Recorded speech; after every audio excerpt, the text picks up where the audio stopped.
सूरह हम्द और सूरह तौहीद की तिलावत फरमा के मरहूमा फ़ैरूज़ा जमाल बिनते वो अहलिया मरहूम डॉक्टर सैयद बशीर हुसैन ज़ैदी साहब को ईसाल फरमा। बिस्मिल्लाहिर्रहमानिर्रहीम अल्हम्दुलिल्लाहि रब्बिल आलमीन अर्रहमानिर्रहीम मालिकि यौमिद्दीन इय्याका नअबुदु व इय्याका नस्तईन इहदिनस सिरातल मुस्तक़ीम सिरातल लज़ीना अनअमत अलैहिम गैरिल मग़दूबि अलैहिम वलद्दाल्लीन। बिस्मिल्लाहिर्रहमानिर्रहीम क़ुल हुवल्लाहु अहद अल्लाहुस समद लम यलिद वलम यूलद वलम यकुल लहू कुफुवन अहद। बिस्मिल्लाहिर्रहमानिर्रहीम क़ुल हुवल्लाहु अहद अल्लाहुस समद लम यलिद वलम यूलद वलम यकुल लहू कुफुवन अहद। कज़ालिका अल्लाहुम्मा सल्लि अला मुहम्मद व आलि मुहम्मद अल्लाहुम्मा सल्लि अला मुहम्मद। तो माह मुबारक शाबान, जैसे कि अभी उस दिन भी अर्ज़ किया, रहमतों का महीना,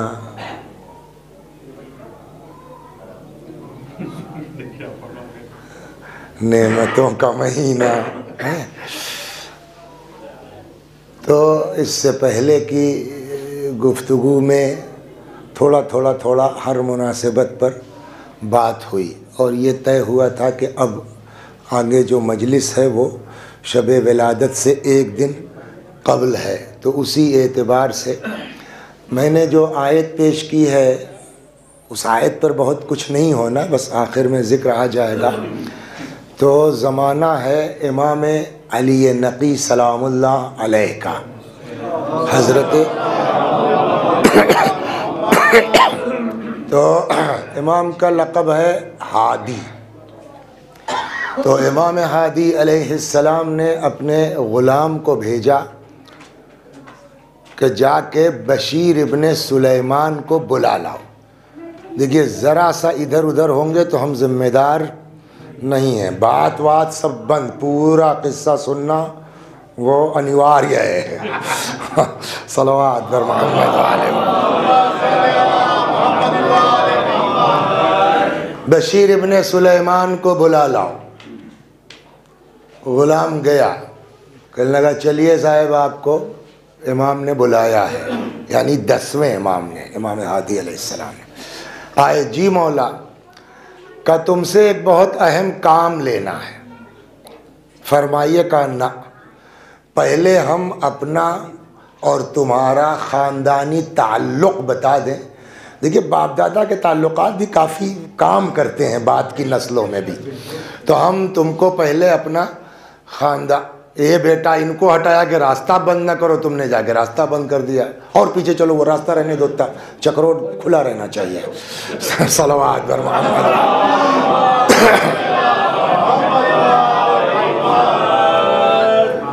तो जाओ, तुमसे काम लेना है बशीर मियाँ। तो बशीर ने कहा कि मौला फरमाइए। उन्होंने कहा ना, पहले मियाँ बशीर ये सुन लीजिए कि हमारे और आपके ख़ानदानी रवाबित कितने पुराने हैं।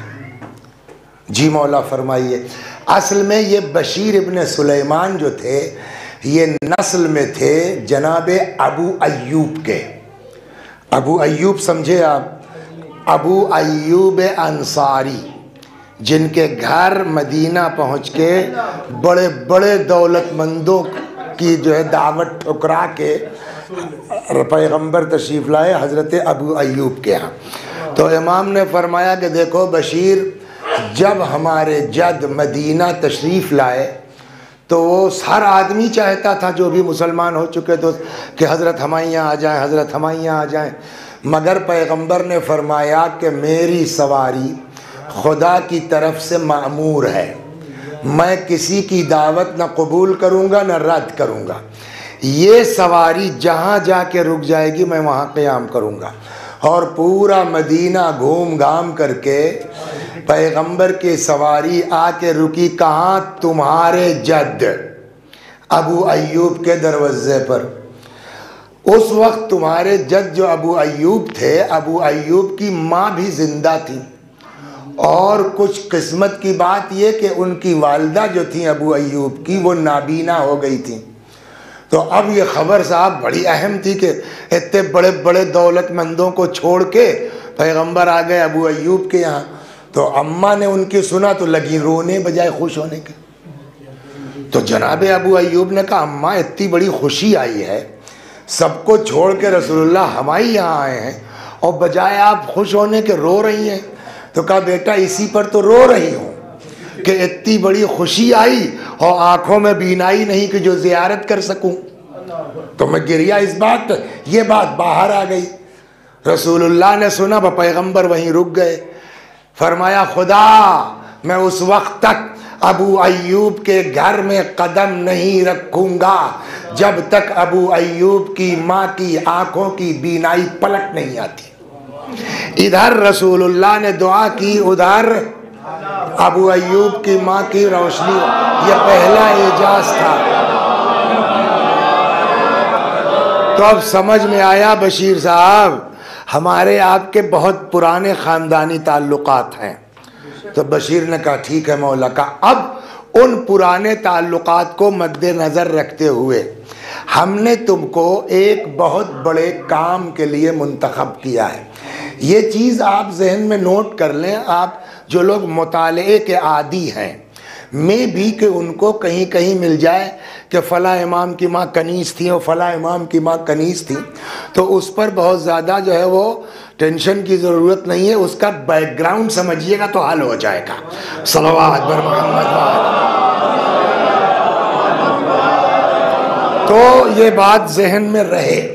तो अब हज़रत ने जो है वो बशीर को दिया एक लिफाफा। ए बेटा उठिए, यहाँ ये, हाँ हाँ हाँ, यहाँ ये, हाँ मुसाफा कर लीजिए। अच्छा चलो यहाँ बैठ जाओ, छोड़ो वहाँ हमारे पास ना, यहाँ बैठ जाओ। हाँ, वही काम करना होगा जो एग्ज़ाम में करते हैं टीचर्स।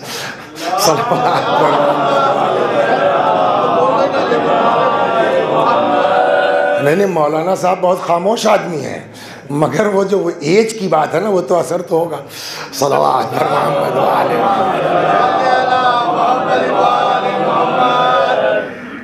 खूब। तो अब सुनो, ये लो लिफाफा और ये लो अशरफियों की थैली। ज़ाहिरन हज़ार थी जो शायद काम करता है दिमाग।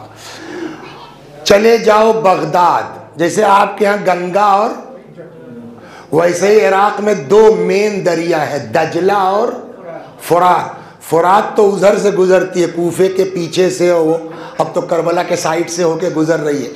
दजला जो है वो बीच बगदाद को फाड़ के निकलती है दरमियान से।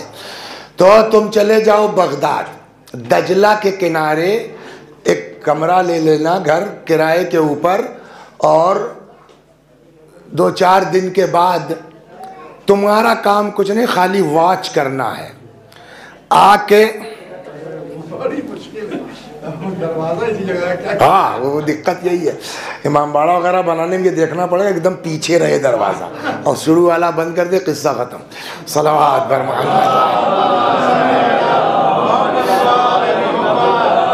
लेकिन अब नहीं बोलेंगे, तय कर लिया। वो तो आप लोग हंस पड़े तो हम वो हो गया, इसलिए कि अब बोलने का मतलब हमारी मजलिस डिस्टर्ब होगी। जो जहाँ चाहे बैठ जाए, हमसे क्या मतलब है।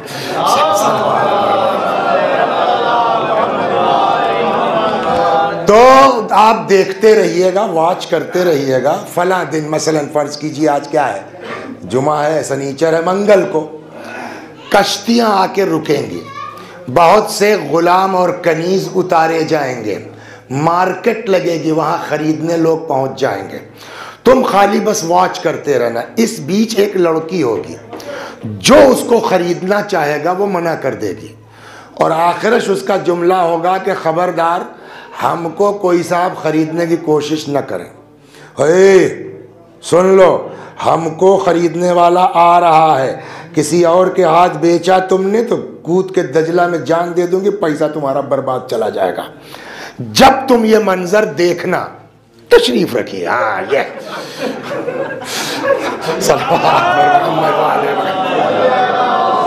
तो जब तुम ये मंजर देखना नहीं, वो बहुत आगे में तो गर्दन उठानी पड़ेगी, बात सही है आपकी।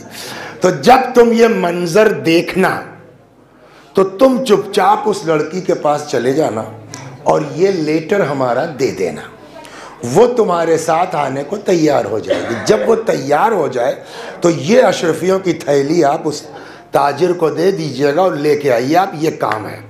बशीर भाई कहते हैं कि बशीर भाई के बशीर अंकल होंगे, अब तो दादा जो है, तो बशीर साहब का कहना कि मैंने जैसे जैसे हज़रत ने फरमाया था मैं गया और मैंने जा कर के जो जो इमाम ने कहा था वो मैंने किया।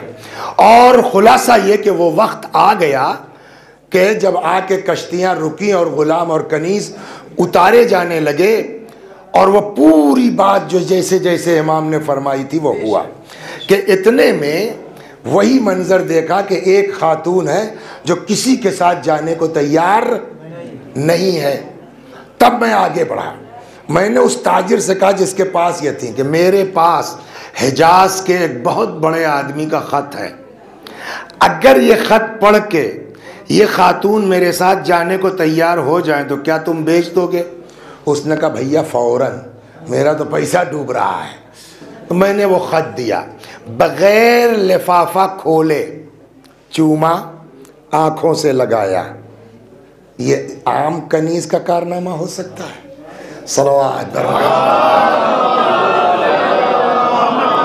तो खोला, चूमा, ख़त पढ़ा, कहा ठीक है, पैसा बताओ। उसने कुछ बताया, उन्होंने कहा देखो हम मोल तोल नहीं कर पाएंगे, जिसने ये लेटर दिया है उसने ये अशरफियाँ 1000 दी हैं, आप अगर कम पे इतने पे तैयार नहीं हैं तो मैं कुछ नहीं कर पाऊंगा, मैं जा करके उनको पैसा वापस कर दूंगा। साहब नहीं राज़ी हुआ तो उसने कहा अच्छा ठीक है ले आओ।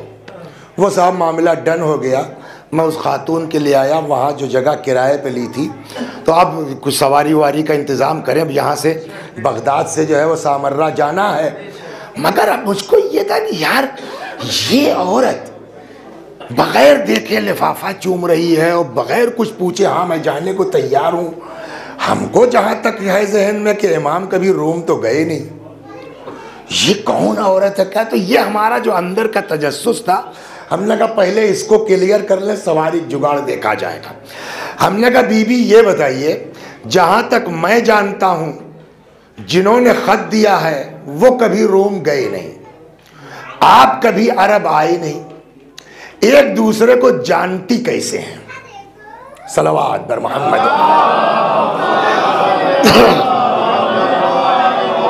एक दूसरे को आप लोग बोलिए जानती कैसे हैं?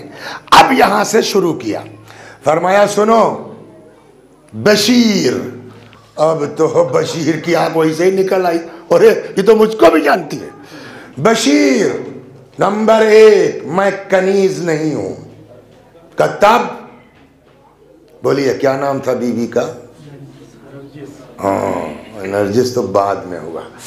मेरा नाम है मलिका, मैं पोती हूं कैसरे रूम की। रोम का बात देखिए, अलग अलग मुल्कों में बादशाहों के अलग नाम होते थे। जैसे मिस्र है तो उस ज़माने मिस्र के जो बादशाह होते थे उनको फ़िरऔन कहा जाता था, या ईरान के जो बादशाह होते थे उनको किसरा कहा जाता था। वैसे ही रोम के जो बादशाह होते थे उनको कैसर कहा जाता था। तो मैं पोती हूं कैसरे रोम की। मेरे दादा ने मेरी शादी तय की अपने भतीजे से, सब कुछ तय तमाम हो गया, सारे ईसाई आदरी पादरी सब लोग आ गए, सब मामला सेट हो गया और वो अपना इंजील विंजील की तिलावत शुरू हो गई। कबल इसके के साहब निकाह होता, वो तूफ़ान और आंधी आया कि वो साहब मंडप मंडप वो तो सब उड़ई, दूल्हा गिरा मर गया एक। लेकिन दादा हमारे ज़िद्दी आदमी थे, उन्होंने कहा कि एक मर गया ना, दूसरा भतीजा लाओ।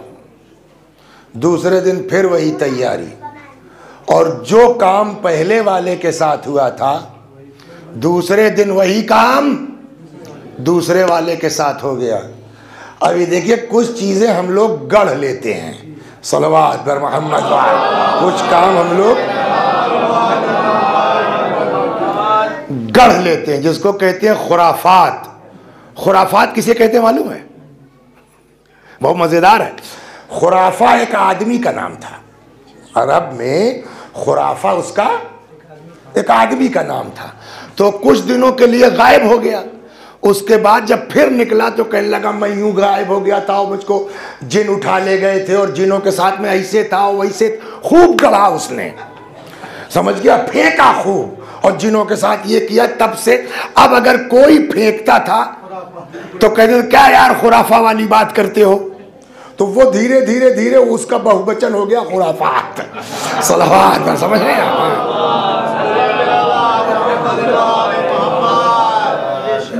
तो इस तरह के खुराफात हमारे यहाँ भी आ गई हैं। ये मनहूसियत है तो फलाना दिन ऐसा है तो ढिकाना दिन ऐसा है, यहीं से निकलती है बात। जब 2 दिन लगातार 2 लड़के मर गए तो अब साहब जो है वो पादरियों ने फतवा दे दिया कि इस लड़की के अंदर नहूसत है। माअज़ल्लाह, अल-अयाज़ु बिल्लाह, अस्तग़फिरुल्लाह। जिनके ज़रिए इमाम उस दुनिया में आए, लेकिन इसी का कहते हैं लाइल्मी, इसी को कहते हैं जहालत। जितनी इस तरह की खुराफाती बातें आती है ना, उसकी जड़ जहालत है। सलवात पर मोहम्मद, उसकी जड़ जहालत है। अब साहब पादरियों ने कहा साहब 2-2 लड़के, ये जो है चीज़ें आम बात थोड़ी है। ये लड़की के अंदर माअज़ल्लाह नक़्ल कुफ्र ना हो, नहूसत है, लिहाजा अब इसकी शादी नहीं होगी। ये बन जाए रब्बानता कलीसा की खादिमा नन। शादी पर लग गया बैंड। जमाना गुजर गया। एक दिन मैंने ख्वाब देखा कि मेरे दादा हैं कैसर, और इतने में देखा यूशा इब्न नून। अच्छा, और सुनिएगा, ये कैसर जो थे नस्ली एतबार से यूशा इब्न नून की नस्ल में थे। ये नस्ल के भी हल्के फुल्के नहीं है। सलवात ये ज़हन में रहे। जनाबे मूसा के जो ईसा के बाद यूशा इब्न नून उनके ये नस्ल में थे। तो यूशा इब्न नून है और मेरे दादा हैं यूशा इब्न नून आए कैसर, हाँ साहब हम आए हैं तुम्हारी पोती का रिश्ता लेके। कहने लगे कि अब मैंने सोचा उसी ख्वाब में कि जब डायरेक्ट यूशा इब्न नून आ गए तो पादरियों के फतवे की क्या औकात। चलो वो बैंड तो हुआ, मगर मेरे अंदर एक सवाल था कि ये यूशा इब्न नून मेरा रिश्ता किसके लिए लाए हैं। तो जो सवाल मेरे जहन में, इत्तेफाक से दादा ने वही पूछ लिया कि तो ठीक है आपकी तो शख्सियत अपनी जगह, मगर वो कौन है जिनके लिए जो है आप रिश्ता मांग रहे हैं। तो फरमाया आखिरी नबी हजरत मोहम्मद मुस्तफ़ा सल्लल्लाहु अलैहि वसल्लम के फर्जंद। कद वो कहाँ हैं? कहा अभी आ रहे हैं।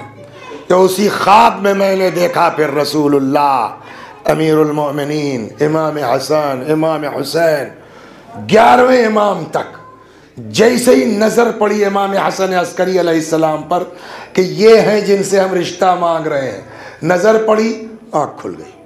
लो ये सब ख्वाब था। मगर उस ख्वाब का असर ये हुआ कि अब दिल में एक तरह से मोहब्बत इमाम की आई, और उसके बाद से कोई ख्वाब ही नहीं, कुछ नहीं। मगर अब दिमाग खोया खोया रहता है, न खाना अच्छा लगता है, न पानी अच्छा लगता है, न ये अच्छा लगता है, न वो अच्छा लगता है।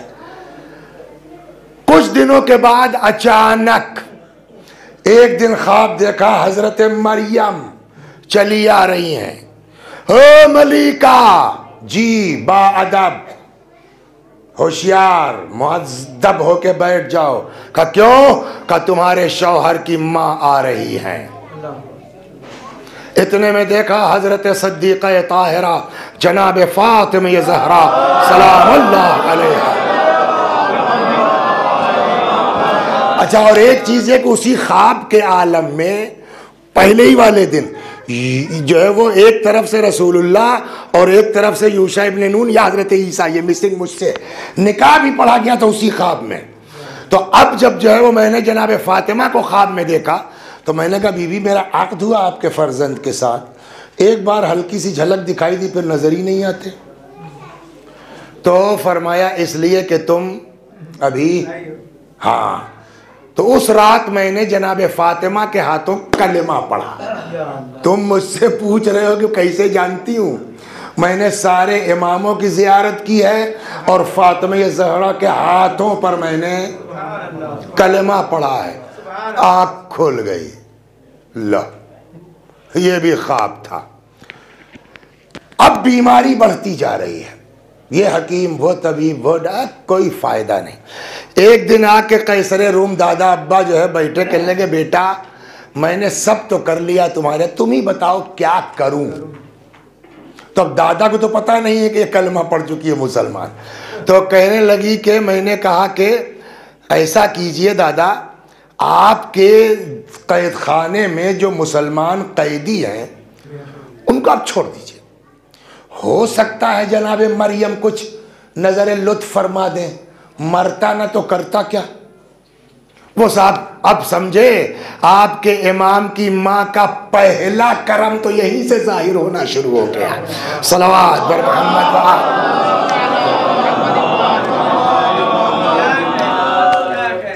इस वाक़े के 14 दिनों के बाद फिर मैंने अब ख्वाब देखा।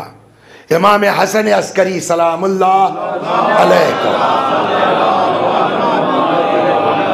वही शिकवा जो मैंने ख्वाब में जनाब फातिमा से किया था, वही शिकवा मैंने अब इमाम, क्या मेरा अर्द हुआ है आपके साथ, आपके जद ने अर्द पड़ा, फिर ये बेतवज्जुही क्यों। फरमाया वजह वही थी जो मेरी माँ ने बताया। अब वो रुकावट दूर हो गई है, टेंशन मत लो, अनकरीब मुसलमान तुम्हारे मुल्क पर हमला करेंगे और उसमें बहुत से ग़ुलाम और कनीज़ पकड़े जाएंगे। तुमको कुछ करना नहीं है, ये अपना शाही लिबास उतार के कनीज़ों वाला लिबास पहन के अपने आप को कनीज़ों के झुरमुट में शामिल कर लेना। वहाँ से बहुत से ग़ुलाम और कनीज़ लाए जाएंगे, उसमें तुम भी आ जाओगी, फिर वहाँ से हमारा आदमी तुमको ले आएगा। समझ में आया? कनीज़ होना और है, मसलहत इलाही की खातिर कनीज़ों का लिबास पहनना और है। सलवात। तो ये दिमाग से निकाल दीजिए कि हज़रत नरगिस खातून क्या थी? कनीज़। ये दिमाग से निकाल दीजिए। खैर, अब दो एक सवाल और था। हमने कहा साहब चलिए ये तो बात समझ में आ गई, लेकिन आप इतनी बढ़िया अरबी कैसे बोलती हैं? रोम की लैंग्वेज अलग, और तब इतना यूट्यूब वगैरह से भी नहीं सीख सकता था आदमी, तो इतनी बढ़िया अरबी कैसे आती?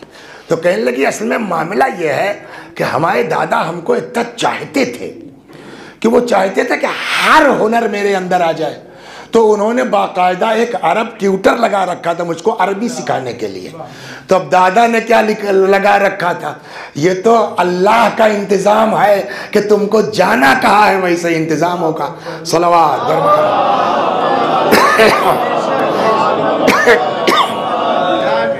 क्या हुआ भैया? तार वार टूट गया, क्या चक्कर है? देखो नीचे कोई बैठ तो नहीं गया उस तार पे दबा उबा लिया हो? चला? हाँ चलिए। सलवात बर मोहम्मद।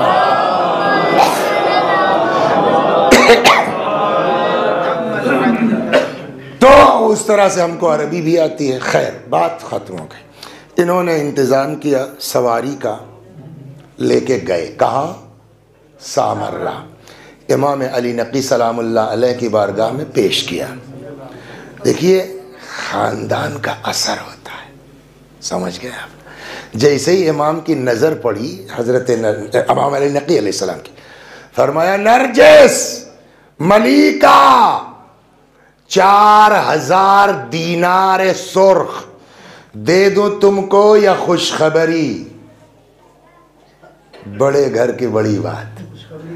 कहने लगी आका बादशाह की पोती हूँ, पैसा बहुत देखा है, पैसे की ख्वाहिश अब दिल विल में है वह नहीं, वो खुशखबरी सुनाइए जिससे कलेजा ठंडा हो जाए।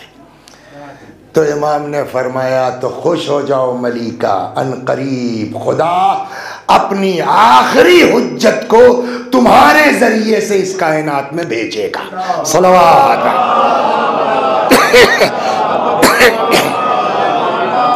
जिस साल जनाब नरजिस खातून आई है सामर्रा, उसी साल इमाम अली नकी अलैहिस्सलाम का इंतकाल हो गया, हज़रत की शहादत हो गई। और अब ये इमाम अस्करी अलैहिस्सलाम के साथ तो आई हैं। आते आते आ गई 14 शाबान सन, मौलाना साहब किस सन में, मौलाना साहब से पूछ लें। मौलाना साहब बताइए किस सन में? 255 या 256।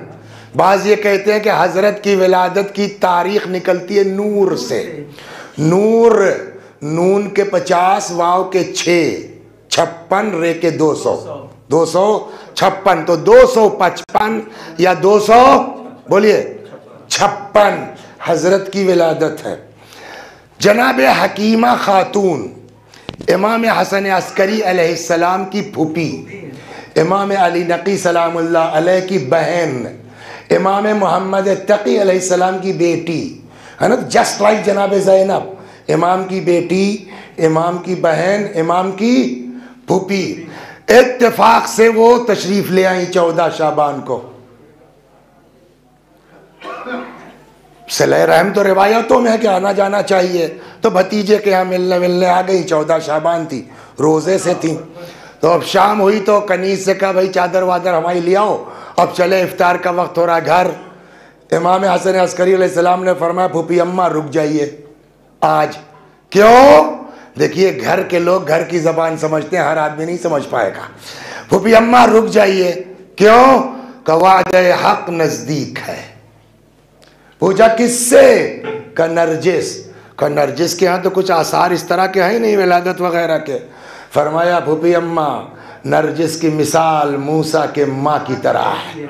जैसे मूसा की माँ का हमला आखिर तक जाहिर नहीं हुआ, वैसे ही नरजिस खातून। खैर इफ्तार उफ्तार नमाज उमाज से जब सोने का हुआ तो हमने अपना बिस्तर नरजिस के कमरे में लगा दिया। जिसके यहाँ पैदाइश होने वाली वो तो साहब घोड़ा बेच के सो रही हैं, कोई टेंशन नहीं। मैं बार बार उठती हूँ, वो भी सो रही, फिर सो जाती हूँ।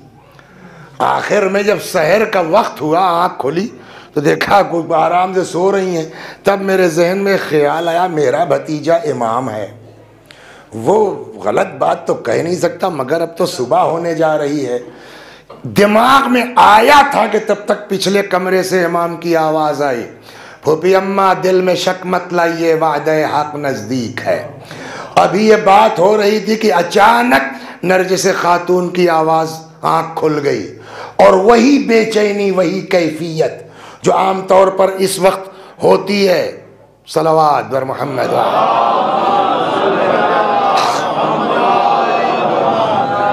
देखिए हमको इस लाइन में बहुत ज़्यादा आता वाता नहीं है। हमारे यहाँ मौलाना मोहसिन साहब है माशाल्लाह, बहुत काबिल आदमी है इस मसले में। ये हमारे क्या नाम है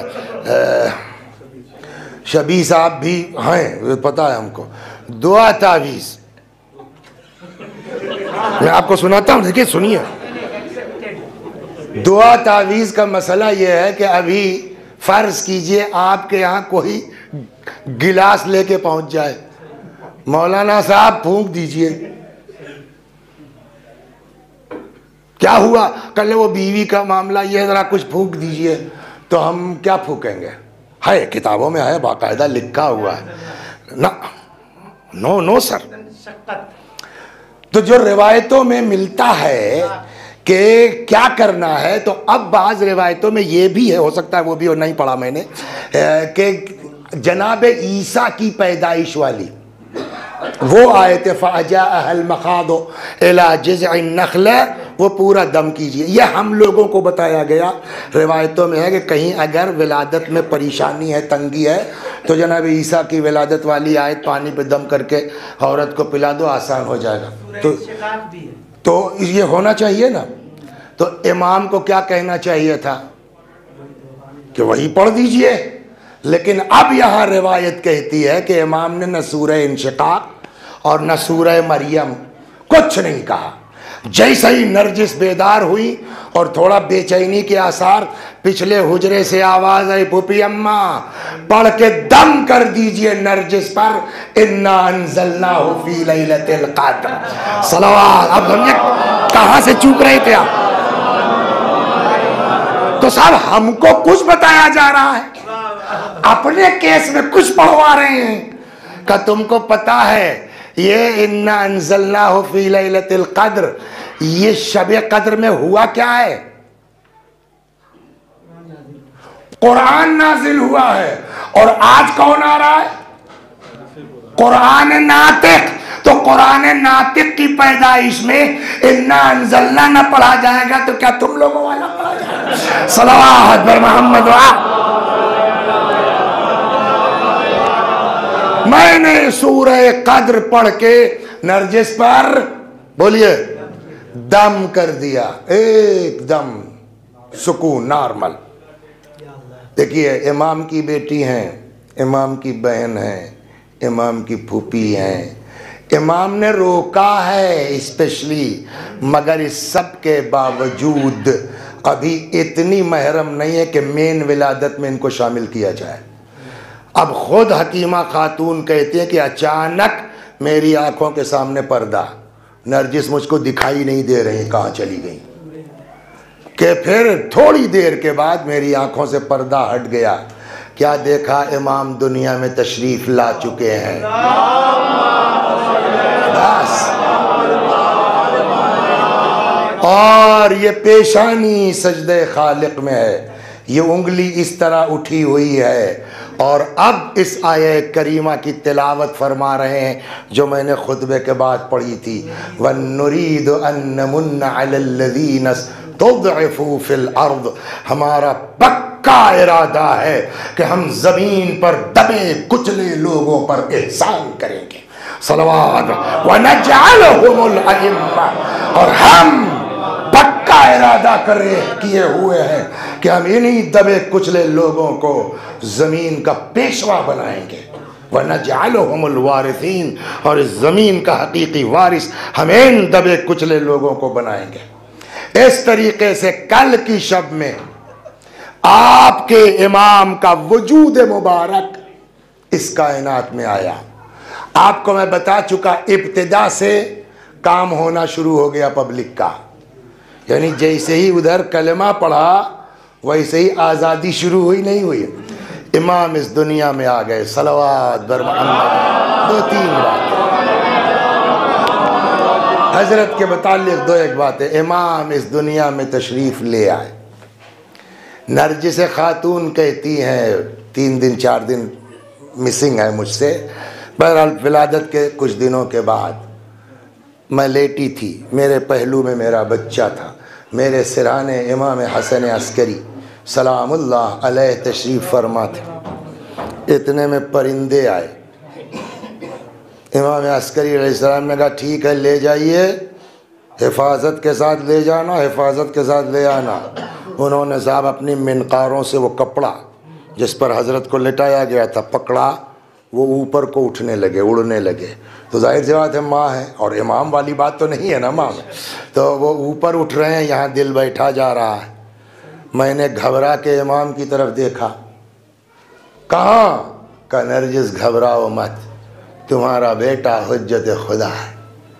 फरिश्तों ने ज़ियारत के लिए दरख्वास्त की थी, अल्लाह ने उनकी दुआ सुन ली, ये ले जा रहे हैं आसमान पर, फरिश्ते ज़ियारत करेंगे इत्मीनान से, फिर ये वापस ले आएंगे, तुमको घबराने की ज़रूरत, बोलिए, नहीं है। एक चीज़ और, अब उस दिन मैंने अर्ज़ किया था, इस दुनिया का वजूद भी मोहब्बत की बुनियाद पर, इस दुनिया की बका भी मोहब्बत की बुनियाद पर।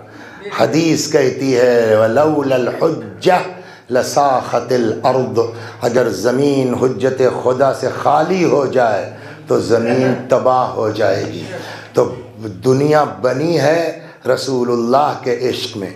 दुनिया जो आज तक बाकी है वो हमारे इमाम अज्जलल्लाहु ताला फरजहु शरीफ की। 2-3 रिवायतें देखिए। इमाम का नज़रों से गायब होना एक अलग चीज़ है। पहले एक मैं सुन, हम लोग ये समझते हैं कि इमाम पर्दे गैब में, और पढ़ते भी हैं, लेकिन इमाम की जो हदीस है उसको अगर हम देखेंगे तब समझ में आएगा कि इमाम पर्दे गैब में है या हमारी आँख पर पर्दा है। दो अलग अलग चीज़ें हैं, इसलिए कि बाज़ रिवायतों में है इस तरह से। अभी सुनाऊंगा, आज बहुत मूड में हूँ मैं, समझ नहीं। मूड का मतलब ये कि हज़रत की विलादत की तारीख़ है कल, तो वो घंटे भर वाली बात नहीं है। सलवात बर मोहम्मद। ये तो सुनी सुनाई बातें अब तक थी जो बच्चों के लिए ज़रूरी था उसका दोहराना। अब मेन मजलिस तो अब शुरू, कम से कम आधा घंटा तो पढ़ेंगे। सलवात बर मोहम्मद।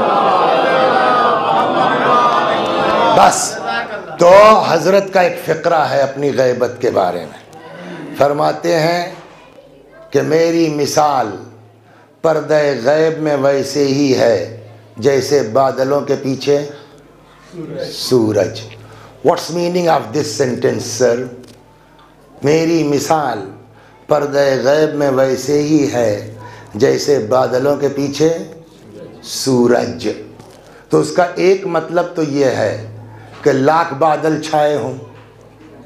वाह वाली भाई, मिल गए एक दिन हमको, समझे आप? ये जो मिसाल में सच और झूठ नहीं होता, मिसाल दी जाती है जहन से करीब करने के लिए। तो अब हमको क्या पता कि इनके लड़के की शादी हुई कि नहीं हुई, हो गई? हाँ, तो वो तो मिसाल बस है, हो जाएगी आज की मिसाल की बरकत से इंशाल्लाह। तो एक दिन ये मिल गए साहब, हम भी बड़ा परेशान थे, वहाँ से कोई ट्रेन व्रेन पकड़नी थी, क्या था, ये देख बादल ज़बरदस्त, देखा ये झोला लिए घूम रहे हैं। मैंने क्या हुआ? तो कहने लगे भाई क्या बताएं, वो लड़का रहता है बेंगलोर में, कहाँ जॉब करता है। अब वो बहू ने कह दिया पापा ज़रा सब्ज़ी ले आओ। तो भैया इस उम्र में तो यही मुलाजिमत है, तो सब्ज़ी लेने निकले हैं। तो मैंने कहा कि साहब सब्ज़ी लेने निकले हैं आप, मगर कोई टार्च वार्च नहीं लिया आपने?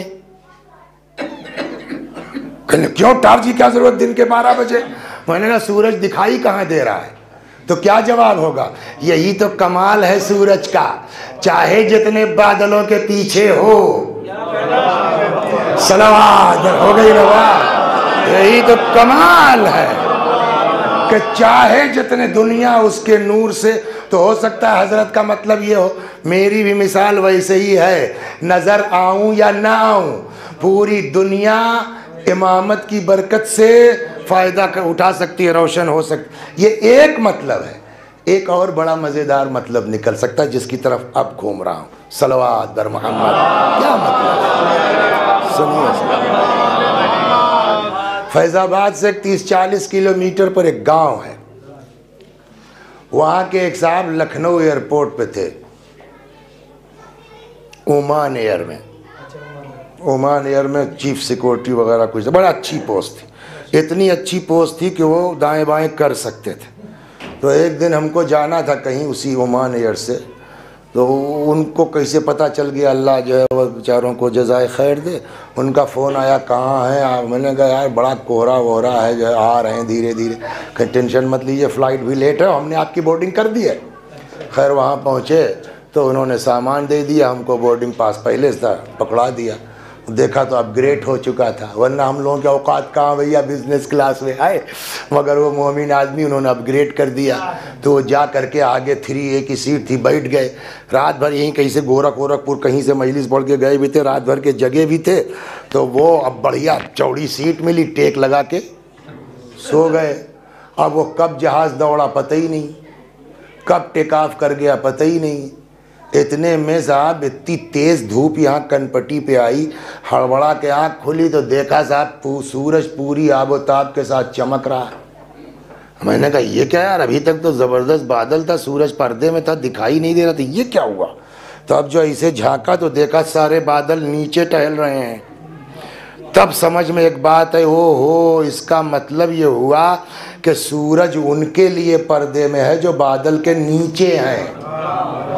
उनके लिए सूरज का पर्दा नहीं है जो बादलों के ऊपर चले जाएं। कुछ समझ में आया? शायद इमाम ये समझाना चाहते हो कि हमारी मिसाल वैसे ही है जैसे बादलों के पीछे सूरज।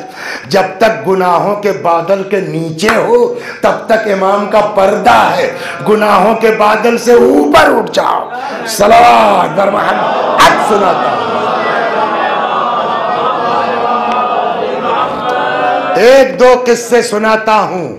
या अल्लाह तौफीक अता फरमा कि इन चाहने वालों के दिलों में कुछ इमाम का इश्क बढ़ा सको। मगर शर्त वही है, क्या? गुनाहों के बादल से ऊपर उठ जाओ। बड़ी अजीम चीज है। गांव था कोई, तो गांव में एक मौलवी साहब थे, बड़े परहेजगार, बड़े मोमिन आदमी, और गांव वाले बड़ी इज्जत। देखिए कुछ दिन तो आपको झेलना पड़ेगा ही। जैसे ही आप पहुंचिएगा, क्या नाम शमशाद साहब आए, तो पहुंचते ही गोरखपुर वाले हाथ थोड़े चूमने लगेंगे। हमको पहले वैसा बनाना पड़ेगा तब आदमी हाथ चूमेगा। तो वो मौलवी साहब वहीं गांव में रहते थे, मगर सारी जिंदगी वहां काट दी बंदे खुदा ने, और बिल्कुल पूजनीय हो गए जिसको कहा जाए। मौलाना साहब, वो नाम निकल गया। वो जैसे ही बैक होकर के, अभी पढ़ रहे थे, बैक होकर उनका नाम याद करने चले तब तक उनका वो शबी साहब आखिरी हैं, तो उतर के चला आया, मैं नाम भूल गया, सलवा उस आलिम का। तो सलवात दरमान। तो वो मौलाना साहब जो थे बहुत मुकद्दस मोमिन, और ये तो कुदरत का वादा है, अपने को तुम ठीक करो, बकिया काम हमारा है। तुम्हारे चाहने से तुम हाई फाई नहीं हो पाओगे। तुम चाहो कि थोड़ा सा कबा उबा बढ़िया बना लें और थोड़ा पगड़ी वगड़ी ये और एक आध दो जो है वो गनमैन लेके साथ चलें, उससे इज्जत नहीं बनेगी। अपने को जो है वो खाकसार बनाओ, ऊपर हम उठाएंगे। ये कुदरत का वादा है, हदीस है, मैं अपनी जेब से नहीं, हदीस है। मा तवाज़ा अहदुन इल्ला रफ़अहुल्लाह, किसी ने तवाज़ो नहीं इख्तियार की मगर खुदा ने उसको बुलंद किया। तो तवाज़ो कीजिएगा, बुलंद हो जाइएगा। अब आप इस पर जो है वो तब जाइए, साहब मैं गया था गोरखपुर और मुझको सही टाइम पे चाय नहीं मिली, तो फिर चाय ही ले लीजिए, फिर इज्जत नहीं मिलेगी। सलवात बर मोहम्मद है या नहीं है? खुद तो अब जो है वो इंतकाल हो गया। अब जो इंतकाल हुआ तो पूरे गांव में अजीब शोक की लहर, हीरा निकल गया। कोई यहाँ जो है वो दीवार टेक के जो है वो अफसोस कर रहा है, जैसे मतलब अपने बाप मर गए हो। गांव का आलम ये था।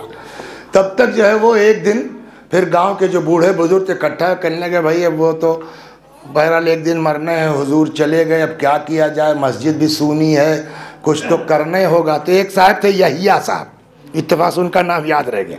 तो यहिया साहब खड़े हुए कहने लगे, भाई देखिए मेरे ख्याल में जो मरहूम की सरकार की जो खिदमात हैं उसको देखते हुए मेरी राय तो ये है कि शेख हसन जो है, मुझको मत समझिएगा, हाँ, शेख हसन जो है इनसे गुजारिश की जाए। अरे शेख हसन बेचारे 21-22 साल कुछ ऐसे उम्र थी, लौंडा, तो इन्हीं से कहा जाए। कहे यार कैसी बात करते हो यार, बताओ कहाँ वो बुजुर्ग, कहाँ ये लौंडे को हम लोग पकड़ लें, ना एक को दिन मदरसे गया, ना नाजमिया गया, ना सुल्तानिया गया, बताओ इनको हम ला के यहाँ। तो कहा नहीं देखिए ऐसा है ना, कम से कम 20 साल तो बाप के साथ रहा है ना, कुछ तो सीखा होगा, और धीरे धीरे धीरे धीरे आ जाएगा। भी लड़का है, कहने लगे तो पहले तो ये तो बताओ कि हसन तैयार भी होंगे। तो कहने लगे तैयार होना हमारा काम, करना हमारा काम है। कैसे? कहने लगे हसन जो है वो हमारी लड़की के चक्कर में थे शादी के, और हम इनकार कर रहे थे। अब देखिए किताब में नहीं लिखा, मेरी अकल ये कि पहले ये इनकार कर रहे थे क्या है, अब सोचा कि अब्बा गद्दिया बैठाल देंगे, जनाब हो जाएंगे। ये भी आदमी देखता। तो कहने लगे करे हम बात कर लेंगे कि भैया अगर तुम पेश नमाजी कबूल कर लो तो हम शादी कर देंगे अपनी लड़की से। ये ऐसा वो है को मान जाएगा। खैर लोग आ गए, अस्सलाम वालेकुम, वालेकुम सलाम, जनाब का इंतकाल हो गया, अल्लाह मग़फ़िरत करे, अल्लाह ये करे। खैर साहब हो गया। फिर यहिया साहब ने शुरू किया, तो लड़का ठीक था। आए क्या मैं पेश नमाजी, क्या कह रहे हैं आप लोग? अरे भैया अपनी तो ढंग से होती नहीं है। कल अरे वो हो जाएगा। या देखो ये हसन भाई तुम चाह रहे थे ना ये, हाँ। तो अब वो हसन साहब और उसके बाद यहिया साहब उठे और गए अलमारी खोल के मरहूम की पगड़ी लाए, समझ गए? पब्लिक भी ऐसा होती है।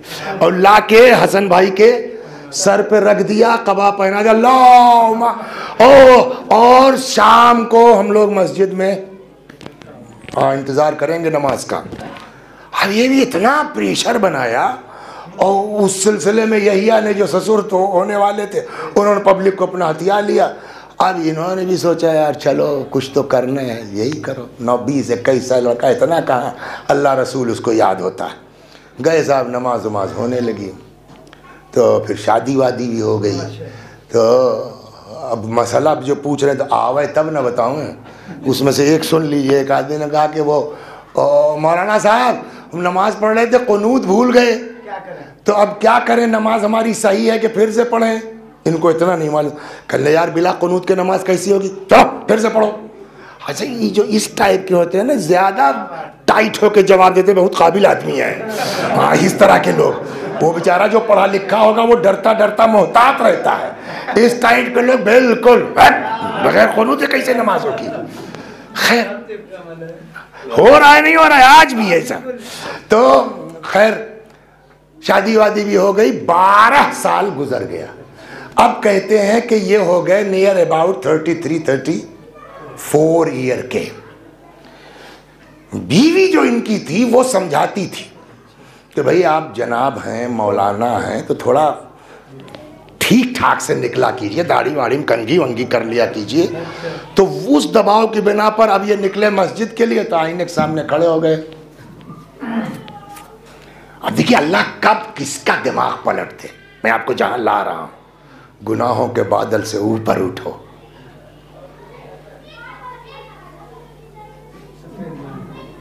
बस झटका लग गया।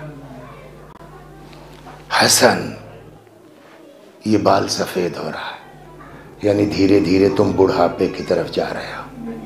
और बुढ़ापे का मतलब फिर मौत, फिर ये सब धरा रह जाएगा। ये क्या हरकत तुमने की? चलो उस वक्त बचपना था, अब से अपने को ठीक करो। क्या कहते हैं हिंदी में, दृढ़ संकल्प लिया कि बस। देखिए खुदा भी यही कहता है, अल्लाह की रहमत से मायूस ना हो। इन्नल्लाह यग़फ़िरुज़्ज़ुनूब जमीआ। तो जैसा अल्लाह करीम है ना, वैसे ही उसके खास बंदे भी करीम हैं।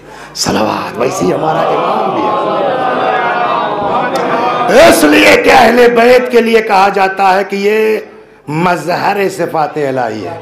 तो वो जैसा करीम उसके मज़हर हैं। ये आए मस्जिद में, अल्लाहुम्मा, मौलाना साहब आ गए, बजाय मेहराब की तरफ जाने के साइड में आए, खड़े हो गए। पब्लिक बैठ गई और चुप। यार कुछ है चक्कर, लगता ही क्या हुआ। कहने लगे देखिए आज से 12 साल पहले आप लोगों ने मेरे ऊपर दबाव बनाया, और इतना दबाव बनाया कि मैं चूँ भी नहीं कर पाया। और बहरहाल चूँ कर पाया नहीं कर पाया, गलती मेरी है कि हमको उसी वक्त जो है वो टाइटली जवाब देना चाहिए था, लेकिन बहरहाल वो हो गई। एक बात सब लोग सुन लीजिए, ये 12 साल की जो नमाज है, हम बता देते हैं कि एक भी सही नहीं है। अपनी अपनी नमाज आप लोग क़ज़ा कर लीजिए। जितने मसले मसाइल बताए हैं, एक की गारंटी नहीं है, जो मुंह में आया कह दिया। और बड़ा लोगों ने पैसा वैसा दिया था खुम्स वुम्स का, कुछ क्या किया है वो तो खैर हमारे और अल्लाह के बीच। तुम लोगों का हाल तो अब वही यहिया ससुर जी थे, समझिए आप, वो कैसे बेचारे मान जाएं। यहिया साहब खड़े हुए, हाँ तो औलाद के अंदर बाप का असर तो आता ही है। इनके वालिद मरहूम भी ऐसे ही मुनकसिरुल मिजाज थे। घुमा दिया भाई ससुर जी ने। यही होता है ना, ये बिल्कुल टाइट होकर उनका, सुनिए कब्र में मेरी आप नहीं जाएंगे, जो गलती की है वो की है, वो आप अपने दामाद होने की वजह से ये सब हरकत मत कीजिए, वो अब्बा टाइप है फला टाइप है। मैंने गुनाह किया है और अब मैं उसकी भरपाई करना चाहता हूँ। मैंने बता दिया 12 साल की नमाज एक की गारंटी नहीं है। उसके बाद ये कह के कल हम नमाज पढ़ो, अब आज भी नहीं पढ़ाएंगे हम, ख़त्म। तब तक साहब जो पहले से भी कुछ लोग हर महल्ले ही में तपे तो रहते ही हैं, अब उनको मिल गया चांस। कायदे से हसन भाई तोड़ दिए गए। सलावत पर इतने दिन से हमारी नमाज के साथ खिलवाड़ किया, इतने दिन से तुमने ये किया और पता नहीं हमारे खुम्स का क्या किया। पिट पाट के बेचारे ठीक ठाक हो गए, पीट पाट के। शायद कहते हैं कि वो घर वालों ने भी गए बनी बनाई जो है बाप दादा की इज्जत खाक में मिला दिया जो है, वो अभी बेचारे न मस्जिद के रहे न घर के, निकल आए बयाबान में। अब बैठे हैं एक जगह, क्या करें। अगर हसन तुम पढ़े लिखे होते तो आज तुम्हारे ऊपर ये बला ना आती, लेकिन अब 34-35 साल की उम्र में अलिफ बे कौन पढ़ाएगा और कैसे पढ़ोगे। कल इसी टेंशन में थे, तब तक देखा एक आदमी जो है टहलता हुआ, क्या भाई खैरियत, बड़ा टेंशन में लग रहे हो तुम। तो हमने उनको पूरा किस्सा हसन भाई ने बता दिया। कहले तो कौन सी इसमें बात है, हो गया चलो तौबा करो फिर से पढ़ो। कहले साहब अब 34 साल का आदमी, कहना हम बताते हैं ना, हम जा रहे हैं तेहरान, चलोगे हमारे साथ। चलिए। कहीं वो लेके आए, कहने सुनो वो आयतुल्लाह किरमान शाह, ये इत्तेफाक से याद रह गया।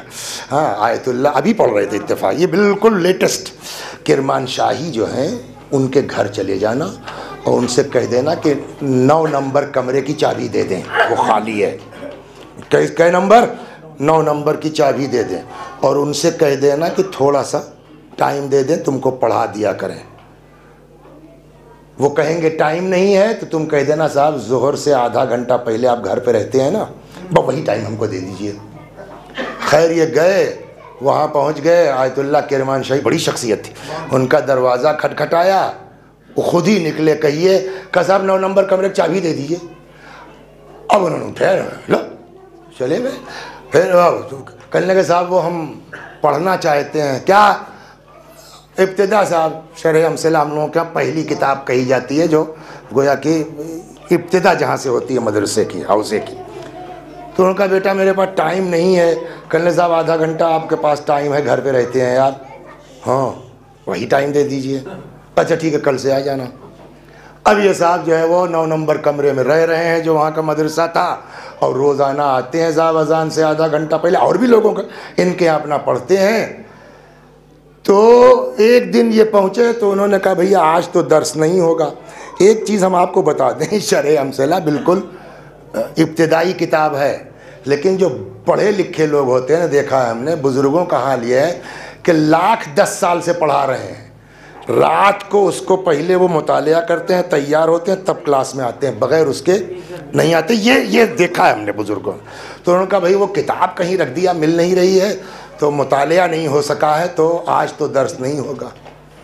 2-3 दिन गुजर गया।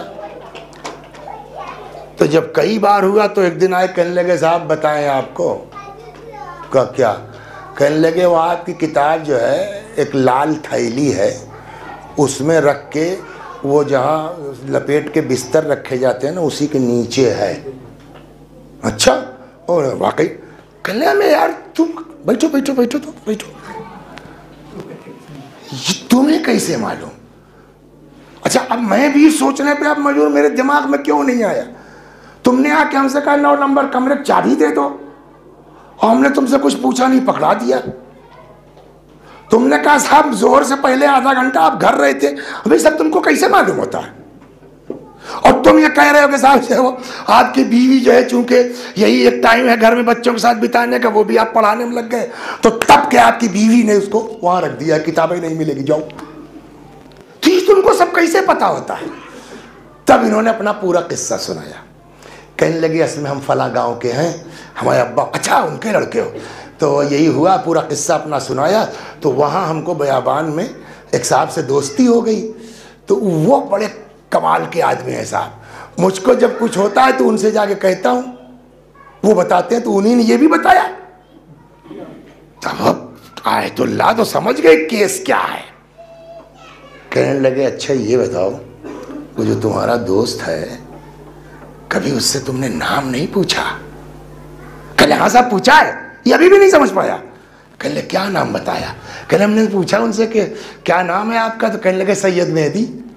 इस तरह से सैयद मेहदी कह दिया कि आदमी समझ ही नहीं पाएगा। कहने लगे तो यार ये तुम्हारे, अब ये भी खोल नहीं रहे कि मैं क्या समझ रहा हूँ। कहने यार तुम्हारे दोस्त तो बड़े कमाल के आदमी हैं, जो है ज़बरदस्त, एक काम कर सकते हो? कहा क्या? कहा कि यार हमारे लिए टाइम ले लो, हम भी मिल लें। टाइम क्या लेना है, वो मस्जिद में मिलते हैं अक्सर, चलिए। कहने को ठीक है, ये तो समझ रहे हैं, ठीक है वो तुमसे मिलते हैं मगर हमारे लिए बात कर लो। कहा ठीक है बात करके बताएंगे। दूसरे दिन आए, क्या हुआ बात किया? कहा हाँ बात किया था। कहा तो क्या कहा? कहा उन्होंने कहलाया है किरमान शाही से कह देना कि सिफारिश की ज़रूरत नहीं है, ये जिस मंजिल पे था इसने तौबा कर ली, हम इसके सपोर्ट में आ गए। तुम जिस इल्म की मंजिल में हो अपने को उस तरह का बना लो, सिफारिश की ज़रूरत नहीं, हम खुद मिलने आएंगे। सलावत और फरमा सिफारिश की ज़रूरत नहीं है, हम खुद मिलने आएंगे। अब समझ में आया मेरी मिसाल पर्दे गैब में वैसे ही है जैसे बादलों के पीछे सूरज। अपने आप को वसी असल ठीक कर लो।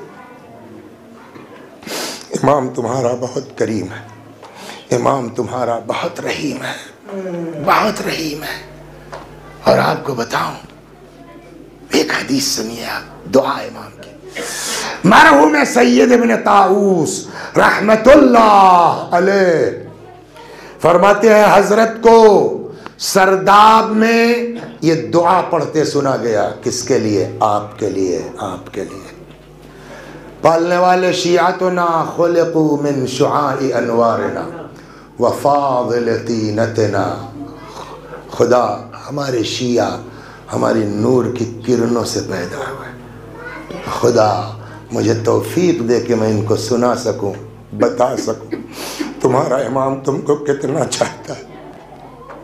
शियो तुम क्या मोहब्बत करोगे, हम आप क्या मोहब्बत करेंगे जो मोहब्बत उनको हमसे है। क़द फ़अलू ज़ुनूबन कसीरा। खुदा इन लोगों ने बहुत गुनाह किया है, लेकिन क्यों? तो ये हम और आप औलाद को आग कर देते हैं अपनी इज्जत की खातिर। भैया भैया हमसे मतलब नहीं है, वसी हसन से हो जाए, है ना। हम अगर नालायक निकल जाएं, हमारा बाप हमसे अलग हो जाएगा, हमारा भाई हमसे अलग हो जाएगा, सिर्फ काहे के लिए कि हमारी इज्जत के। बताओ हमको क्या कहेंगे लोग कि वसी हसन क्या बाप हैं?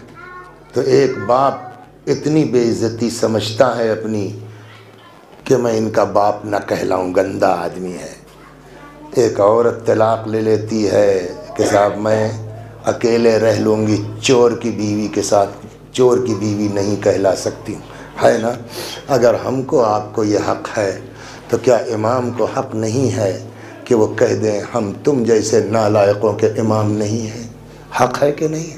हम कहाँ इस काबिल हैं? हाँ, लेकिन सुनिए, न ये कि वो ये नहीं कहते कि हम तुम्हारे इमाम नहीं हैं, बल्कि अल्लाह की बारगाह में हमारे गुनाहों को अपने को ज़िम्मेदार बनाते हैं। ये बड़ी बात, मामूली बात नहीं है। क़द फ़अलू ज़ुनूबन कसीरा। खुदा इन्होंने बहुत गुनाह किया है, लेकिन क्यों किया है? अब अपने को ज़िम्मेदार बताते हैं। इत्तिकालन अला हुब्बिना व विलायतना। इन्होंने हमारी मोहब्बत और हमारी दोस्ती पर भरोसा हो गया था। अब उसके बाद हज़रत फरमाते हैं खुदा इन कान दुनूबहुम बैनक व बैनहुम। इनका गुनाह की दो सूरत है, या इनका गुनाह तेरे और इनके दरमियान है, फस्फह अनहुम, खुदा माफ़ कर दे, लक़द रवीना, हम इनसे खुश हैं।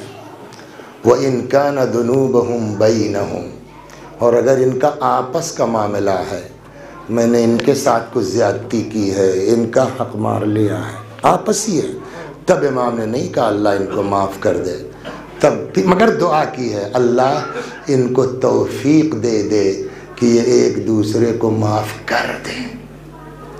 अली भाई सवाल, कोई कह सकता है माअज़ल्लाह दुनिया में इमाम ज़माना की दुआ कबूल नहीं होगी? बिल्कुल उस दिन रसूलुल्लाह की नहीं रद्द हो सकती, तो इमाम ज़माना की दुआ रद्द हो सकती है? बोलिए सर, इमाम की दुआ क्या है? खुदा अगर तेरे इनके बीच का मैटर है माफ़ कर दे, हम खुश हैं इनसे, लेकिन इनका अगर आपसी मसला है, खुदा इनको तौफीक दे दे एक दूसरे को माफ़ कर दे, तो इमाम की दुआ रद्द नहीं हो सकती ना।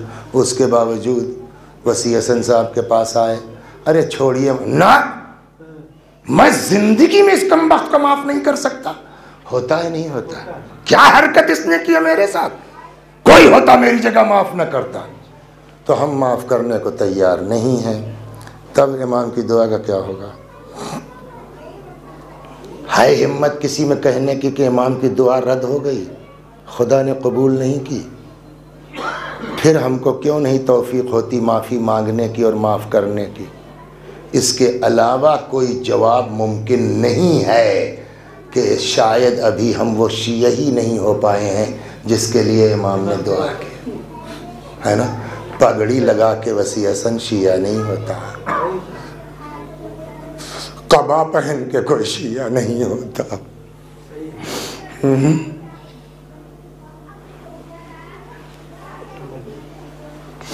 या अल्लाह हम सबको एक दूसरे को माफ़ करने की तौफीक अता फरमा, माफ़ी मांगने की हिम्मत अता फरमा, माफ़ करने का जज्बा अता फरमा। इनकान दुनूबहुम बैनक व बैनहुम, खुदा अगर तेरे इनके बीच का मामला है तो माफ़ कर दे, हम खुश हैं इनसे, हम खुश हैं इनसे।